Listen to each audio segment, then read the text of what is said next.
Now, the Three Martini Lunch with Greg Corombos and Jim Geraghty.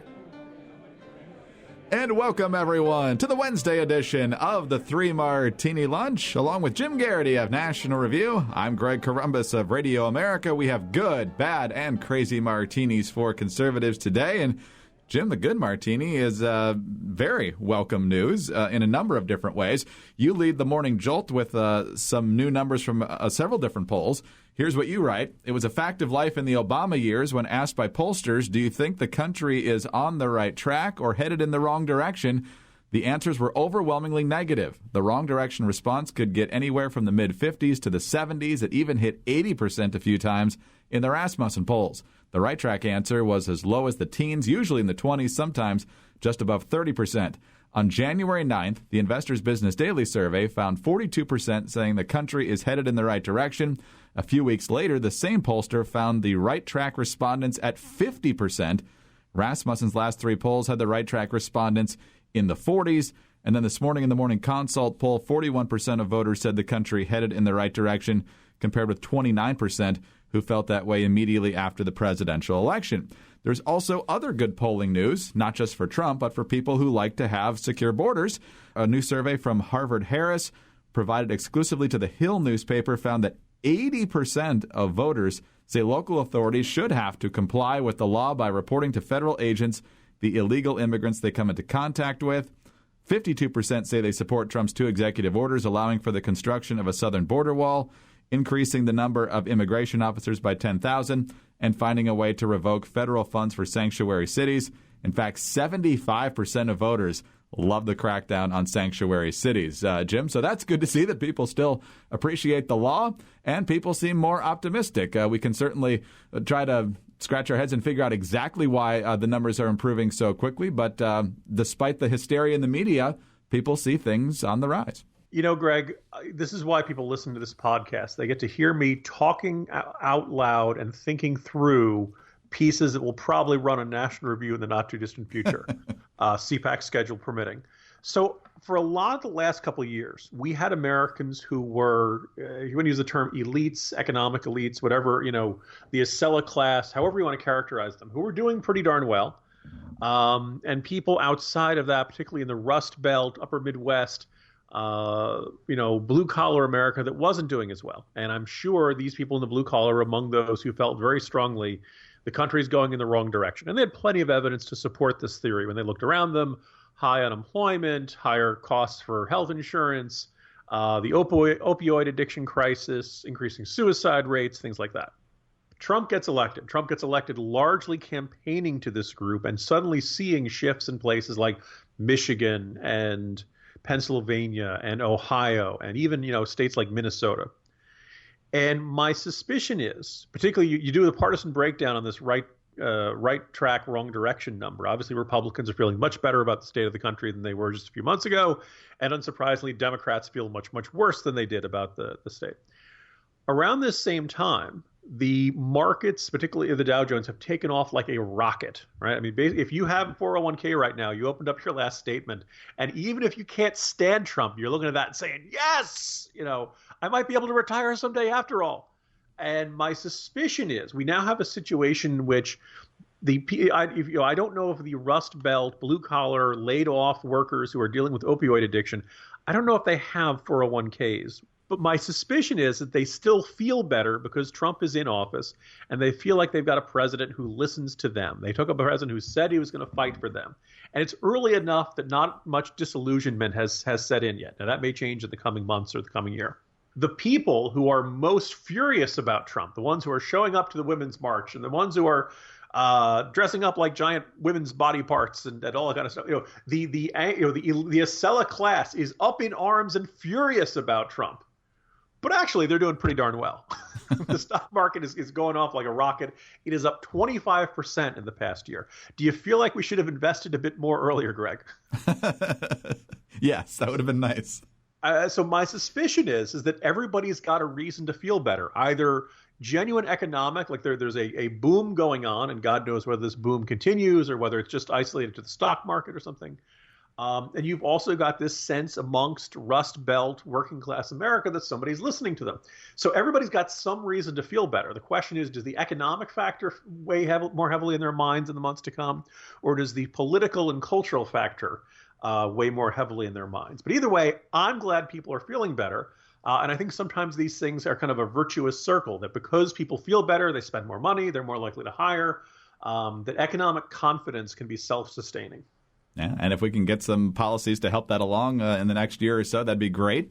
Tax reform, Obamacare repeal and replacement, a lot of different ways that those feelings can turn into actual tangible numbers that we can quantify here, and that could be good for just about everybody in this country. So on to the bad martini now, Jim. And you talked about the Acela class. We're going to talk about them for the rest of the 3 Martini Lunch in both the bad and crazy martinis, and both of them deal with MSNBC. The first thing we're going to talk about here deals with Morning Joe. They had one of their colleagues on talking about the fact that despite all the negative press about Donald Trump, Trump supporters generally are happy with him so far because he's largely gone along with the agenda that he laid out in the campaign. And Joe Scarborough followed up by agreeing to that point, which led to Mika Brzezinski saying something that either is a Freudian slip or just shows how arrogant the media really are. They go, yeah, you guys are going crazy. He's doing, what are you so surprised about? He's doing exactly what he said he's going to do. Well, and I think that the dangerous, edges here are that he's trying to undermine the media, trying to make up his own facts. And it could be that while unemployment and the economy worsens, he could have undermined the messaging so much that he can actually control exactly what people think. And that is our job.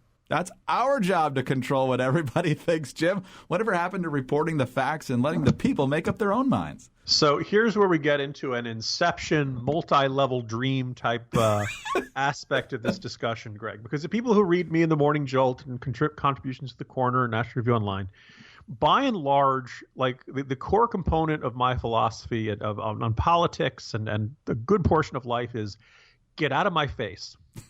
I don't want to deal with you. Could you tell CPAC is approaching? I'm going to have to be social through much of this period. But, by and large, I cannot stand the nanny state. I cannot stand Mike Bloomberg telling you, no, you can't have that large soda. I cannot stand people saying that this pop culture offering is problematic, that it basically is creating an unsafe space. I kind of just want everyone to stop nagging me. And I want, not just to me, but to the citizenry at large. Deep down, if you believe in freedom, if you have this kind of generally conservative philosophy of life, you believe that most people can take care of themselves. Most people have enough good judgment to be able to make their way through life and make the right choices, even eventually. Yes, a lot of people are going to make mistakes, but you know what? That's part of the human condition. There is not some government bureaucrat who knows better than them and that can save them from the consequences of their own bad judgment. That is not, that's not compassion.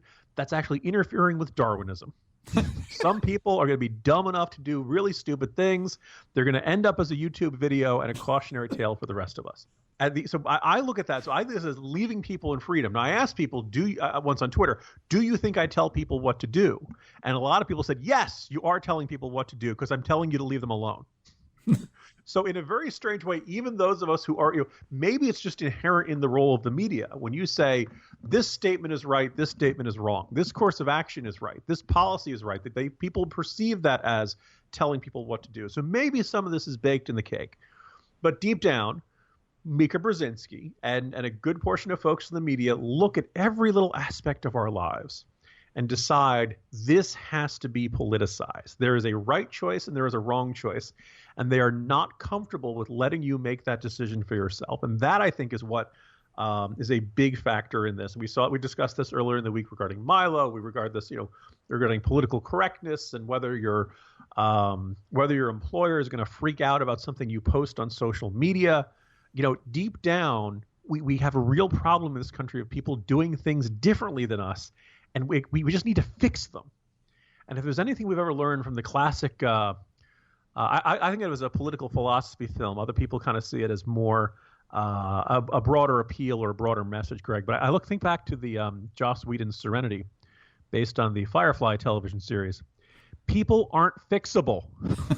And when you fix them, you generally turn them into hideous mutant monsters. No, generally you make things worse is the general message from that. So I think I would like Mika Brzezinski to stop telling people what to think and, in fact, stop trying to fix people, at least in the political realm, and recognize that's much more traditionally a realm for areas of religion and philosophy and things like that. It is not meant to have the compulsory power of the state. Jim, excellently said. I fear that I might be diving into heavy lifting territory here, but the I can fix it a line that you just said just shattered the dreams of every girl or every woman who, for some reason, is fixated with a bad boy. There you go. Yes, I can fix him. Yeah, generally you can't, actually. And people would say, I don't tell you what to do. Now, here's my book on marriage and fatherhood and career advice. Available to find retailers everywhere. Well, buy it, said, insisting to tell people what to do. All right, on to the crazy martini now, Jim. And one of the things, as you just pointed out, that the media likes to do is to look at every aspect of things and decide what the right thing is and the wrong thing is. And basically the premise behind all that is that they know better. It's not just the media. A lot of people have that frame of reference, and certainly it comes that way from liberal bureaucrats and so forth. But the media loves to tell you the way things really are because they are so much smarter than the rest of us, and they know things, and they remember things, and they can put everything in context. Well, maybe not. Katy Tur is a correspondent for MSNBC. I believe she followed the Trump campaign for most of the campaign, and she also apparently does some anchoring. She was speaking with Florida Congressman Francis Rooney, a Republican. Katy Tur pointing out that she's wondering if Trump can actually be firm and fair with Russia when there are so many people that have reputations for being too friendly in her estimation with Russia, like Mike Flynn, like Rex Tillerson, like Paul Manafort, that have been in the Trump orbit. And then here's how this went. You say there's a lot of conservatives who are going to push back on Russia, but I see a lot of folks within Donald Trump's administration who have a friendlier view of Russia than maybe past administrations did. Well, I think it was Obama that leaned over to Putin and said, I'll have a little more flexibility to give you what you want after the re-election. I'm sorry, I don't know what you're referring to, Congressman. Remember when he leaned over at a panel discussion or at a meeting and he said, I'll have more flexibility after the election. No one really ever pushed the president on what he meant by that, but I can only assume for a thug like Putin that it would embolden him. Congressman Francis Rooney, Republican of Florida, thank you so much for joining me, and happy President's Day to you, sir. She has absolutely no idea. So, Jim, let's get in the Wayback Machine all the way back to 2012. Here is Obama, and it's actually Russian President at that time, Dmitry Medvedev, at the sidelines of one of the summits. This is my last election for you. Yeah, and after my election, I have more flexibility. Yeah, I understand. I transmit this information to Vladimir and understand. This is my last election. After my election, I'll have more flexibility. And then Medvedev says, I will transmit this to Vladimir. So, Jim, I remember earlier in the campaign, we were making fun of young reporters who didn't remember the details of Whitewater. Jim, this was less than 5 years ago. How do you not remember this? This led to the whole thing with Romney and Obama at the debate on the foreign policy stage. For Katy Tur to be clueless on this is just stunning. Well, I'm going to offer two or three, very qualified defenses of Katy Tur on this. Obviously, the congressman is misremembering. It was Medvedev he said it to. So maybe if the congressman had said, remember when Obama said to Medvedev, I'll have more flexibility. And obviously, you can't emphasize enough the sheer sinister tone of Medvedev. I will transmit this to Vladimir. Well, that should make us feel relaxed. Then maybe it might have jostled a neuron back there in the back of her mind, and she might have remembered. Later on, she apparently got a lot of heat for this on Twitter and said, look, back in 2012, I was covering police shootings and fires in New York City for the local NBC affiliate.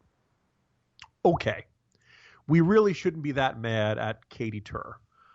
We should be mad at whatever assignment editor, whoever put her in that position on MSNBC to interview the congressman and not really have that much of a grounding in the issue of U.S.-Russian relations and things like that, so that when he makes a comment like that, she can't place it. And you mentioned it.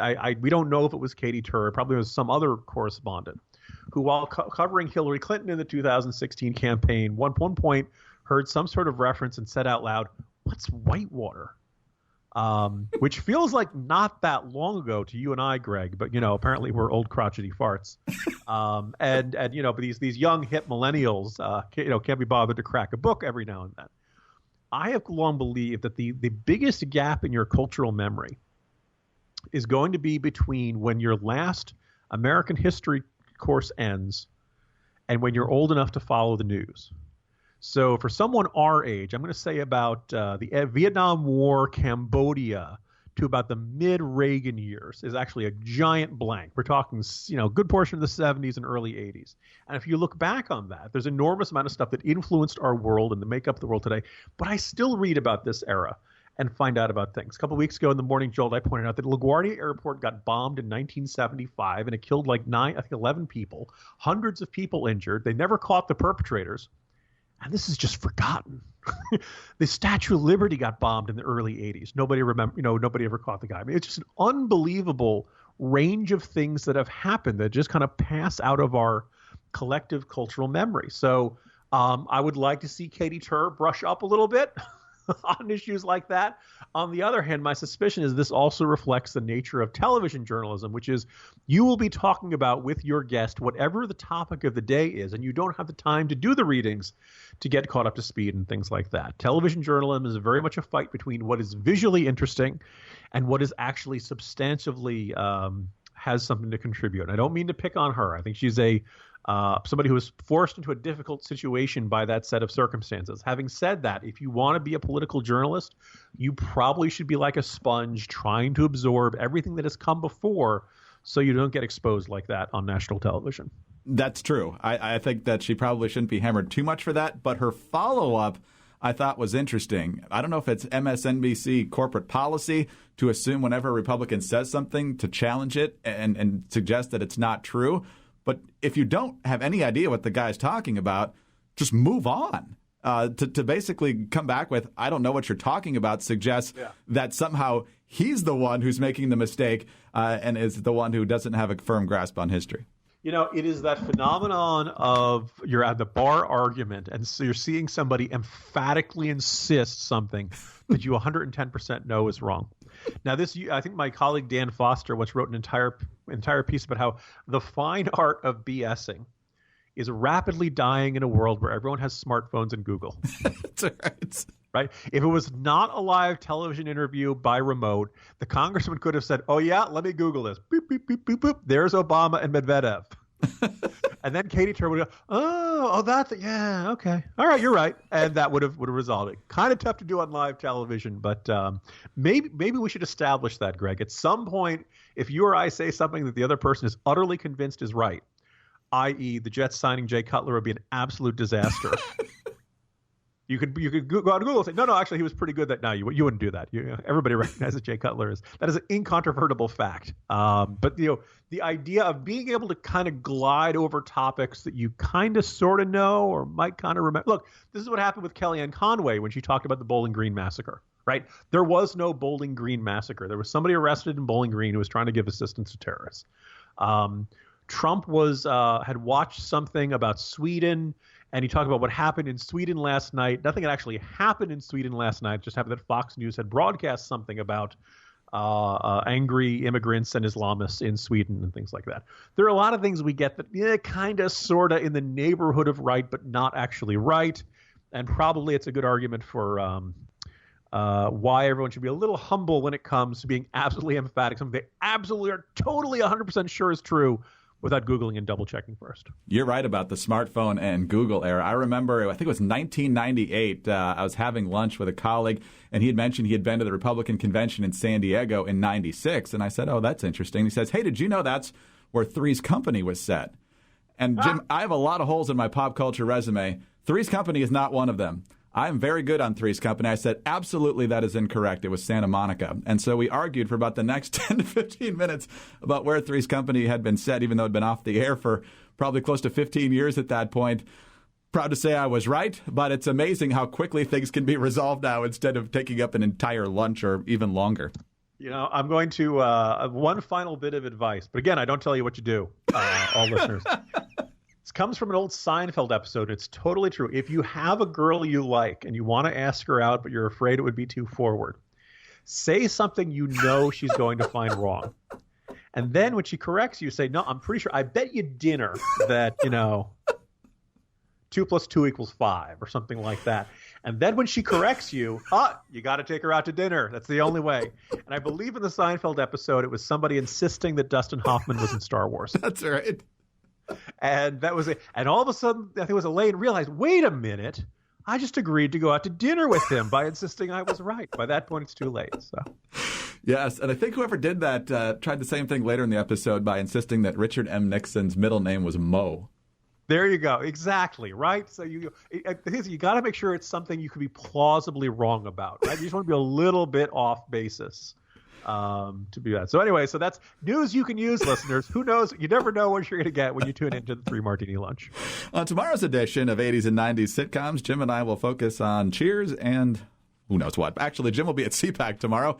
Jim, I know you're gearing up for it in so many different ways, mentally and emotionally. Good luck over there. See you on Monday, Greg. Jim Geraghty of National Review. I'm Greg Corombos of Radio America. David French of National Review will be in for Jim tomorrow. Join us then for the next 3 Martini Lunch.